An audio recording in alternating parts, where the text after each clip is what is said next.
ಕರ್ನಾಟಕ ಸರ್ಕಾರವು ಬೆಂಗಳೂರಿನ ಕುಡಿಯುವ ನೀರಿನ ಅಗತ್ಯಕ್ಕೋಸ್ಕರ ಪ್ರಸ್ತಾಪಿಸಿರುವಂತಹ 9,000 ಕೋಟಿ ರೂಪಾಯಿ ವೆಚ್ಚದ ಮೇಕೆದಾಟು ಯೋಜನೆಗೆ ತಮಿಳುನಾಡು ಸರ್ಕಾರ ತೀವ್ರ ವಿರೋಧವನ್ನು ವ್ಯಕ್ತಪಡಿಸಿದೆ. ಈ ಕುರಿತು ತಮಿಳುನಾಡು ವಿಧಾನಸಭೆಯಲ್ಲಿ ಮುಖ್ಯಮಂತ್ರಿ ವಿಜಯ್ ಅವರ ನೇತೃತ್ವದಲ್ಲಿ ಸರ್ವಾನುಮತದ ನಿರ್ಣಯವನ್ನು ಸಹ ಅಂಗೀಕರಿಸಲಾಗಿದೆ. ತಮಿಳುನಾಡು ಸಿಎಂ ವಿಜಯ್ ಅವರು ಪ್ರಧಾನಿ ನರೇಂದ್ರ ಮೋದಿ ಅವರನ್ನು ಭೇಟಿಯಾಗಿ ಕೆಳಹಂತದ ರಾಜ್ಯಗಳ ಒಪ್ಪಿಗೆ ಇಲ್ಲದೆ ಯಾವುದೇ ಅನುಮತಿ ನೀಡದಂತೆ ಮನವಿಯನ್ನು ಸಲ್ಲಿಸಿದರು. ಇದಕ್ಕೆ ಪ್ರತಿಯಾಗಿ ಕರ್ನಾಟಕ ನಾಯಕರು ಕೇಂದ್ರ ಸರ್ಕಾರ ಮಧ್ಯಸ್ಥಿಕೆ ವಹಿಸಿ ಸಮಸ್ಯೆಯನ್ನು ಮಾತುಕತೆಯ ಮೂಲಕ ಬಗೆಹರಿಸಬೇಕು ಅಂತ ಆಗ್ರಹಿಸಿದ್ದಾರೆ. ಈ ವಿಚಾರವಾಗಿ ತಮಿಳುನಾಡು ಜೊತೆ ಮಾತುಕತೆ ನಡೆಸಲು ಕರ್ನಾಟಕ ಆಹ್ವಾನವನ್ನು ಕೊಟ್ಟಿದೆ.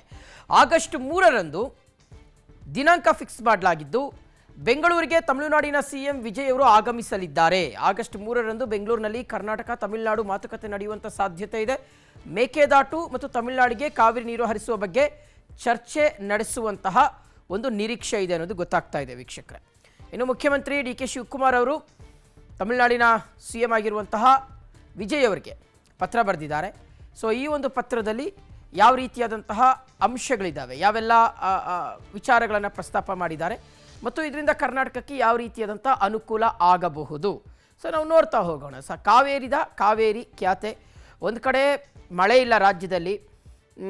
ಕಳೆದ ತಿಂಗಳು ಒಂದು 9 TMC ನೀರು ಬಿಡಬೇಕಾಗಿತ್ತು. ಈ ತಿಂಗಳೊಂದು 31 TMC, ಸೊ ಟೋಟಲ್ 40 TMC 2 ತಿಂಗಳಿಂದ ಬಿಡಬೇಕಾಗಿತ್ತು. ಆದರೆ ಈಗ ಸದ್ಯ ಅಷ್ಟು ನೀರು ನಮ್ಮ ಜಲಾಶಯಗಳಲ್ಲಿ ಇಲ್ಲದೇ ಇರತಕ್ಕಂಥ ಹಿನ್ನೆಲೆಯಲ್ಲಿ ನೀರು ಬಿಡಲಿಕ್ಕೆ ಸಾಧ್ಯ ಇಲ್ಲ. ಇದ್ರ ಬಗ್ಗೆಯೂ ಸಹ ರಾಜ್ಯ ಸರ್ಕಾರ, ಕರ್ನಾಟಕ ಸರ್ಕಾರ ತಮಿಳುನಾಡಿಗೆ ಮನವರಿಕೆ ಮಾಡಿಕೊಡುವಂಥ ಒಂದು ಪ್ರಯತ್ನವನ್ನು ಮಾಡ್ತಾನೆ ಇದೆ.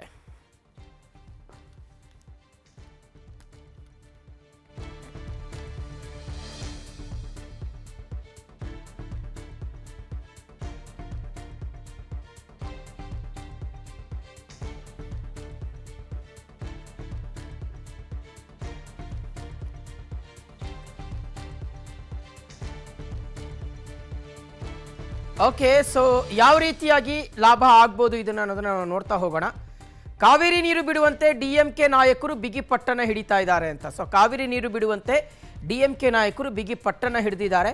ಸೊ ಶತಾಯಗತಾಯ ನೀರು ಬಿಡಬೇಕು ಅಂತ ಹೇಳ್ತಾ ಇದ್ದಾರೆ. ಆದರೆ ನೀರು ಬಿಡುವಂಥ ಪರಿಸ್ಥಿತಿಯಲ್ಲಿ ಖಂಡಿತವಾಗ್ಲೂ ಕರ್ನಾಟಕ ಇಲ್ಲ. ವೇಳಾಪಟ್ಟಿಯಂತೆ ನೀರನ್ನು ಹರಿಸುವಂತೆ ತಮಿಳುನಾಡು ಆಗ್ರಹಿಸ್ತಾ ಇದೆ. ವೇಳಾಪಟ್ಟಿ ಅಂದರೆ ನೋಡಿ, ಕಳೆದ ತಿಂಗಳೊಂದು 9 TMCನ, ಈ ತಿಂಗಳೊಂದು 31 TMC, ಸೊ ಟೋಟಲ್ ಒಂದು 40 TMC, 40.43 TMC ನೀರನ್ನು ಹರಿಸುವಂತೆ ತಮಿಳುನಾಡು ವಾದವನ್ನು ಮುಂದಿಟ್ಟಿರ್ತಕ್ಕಂಥದ್ದು. ನಿನ್ನೆ ನಡೆದಂಥ ಈ ಕಾವೇರಿ ವಾಟರ್ ಮ್ಯಾನೇಜ್ಮೆಂಟ್ ಅಥಾರಿಟಿಯ ಕಾವೇರಿ ನೀರು ನಿರ್ವಹಣಾ ಪ್ರಾಧಿಕಾರದ ಸಭೆಯಲ್ಲೂ ಸಹ ಇದೇ ಆಯಿತು. ಜೂನ್ನಲ್ಲಿ 9.19 TMC ನೀರು, ಜುಲೈನಲ್ಲಿ 31.24 TMC ನೀರು. ಸೊ ಅಷ್ಟು ನೀರನ್ನು ಸದ್ಯ ನಮ್ಮ ಡ್ಯಾಮ್ಗಳಲ್ಲಿ ಸಂಗ್ರಹ ಇಲ್ಲ. ಕಾವೇರಿ ನೀರು ತಮಿಳುನಾಡಿನ ರೈತರ ಜೀವನಾಧಾರ ಅಂತ ತಮಿಳುನಾಡು ವಾದ ಮಾಡ್ತಾ ಇದೆ. ಓಕೆ, ಒಪ್ಕೊಳ್ಳೋಣ, ಅದನ್ನು ನಾವು ಒಪ್ಕೊಳ್ತೀವಿ. ಹಾಗಂತ ನಾವೇನು ಕಾವೇರಿ ಮೇಲೆ ಡಿಪೆಂಡ್ ಆಗಿಲ್ಲ ಅಂತಲೂ ಇಲ್ಲ. ಕಾವೇರಿ ನೀರು ಬಿಡುವಂತೆ DMK ನಾಯಕರು ಬಿಗಿ ಪಟ್ಟಣ ಹಿಡಿದಿದ್ದಾರೆ. ಅವರು ಸುಮಾರು ದಿನಗಳಿಂದ ಇದೇ ವಿಚಾರವನ್ನು ಇಟ್ಕೊಂಡು ರಾಜಕೀಯ ಮಾಡಿಕೊಂಡು ಬಂದಿದ್ದಾರೆ.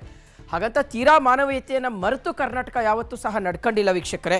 ಸೊ ಹಾಗಾಗಿ ಮಳೆ ಬಂದರೆ ಖಂಡಿತವಾಗ್ಲೂ ತಮಿಳುನಾಡಿಗೆ ಏನು ನೀರು ಕೊಡಬೇಕೋ ಆ ನೀರು ಹೋಗ್ತಾ ಇರುತ್ತೆ. ಆದರೆ ಈಗ ಇಂಥ ಒಂದು ಸಂಕಷ್ಟದ ಪರಿಸ್ಥಿತಿಯಲ್ಲಿ ಯಾವ ರೀತಿಯಾಗಿ ಈ ಮಾತುಕತೆ ಫಲಪ್ರದವಾಗುತ್ತೆ ಅಂತ ಕಾದು ನೋಡಬೇಕಾಗಿದೆ.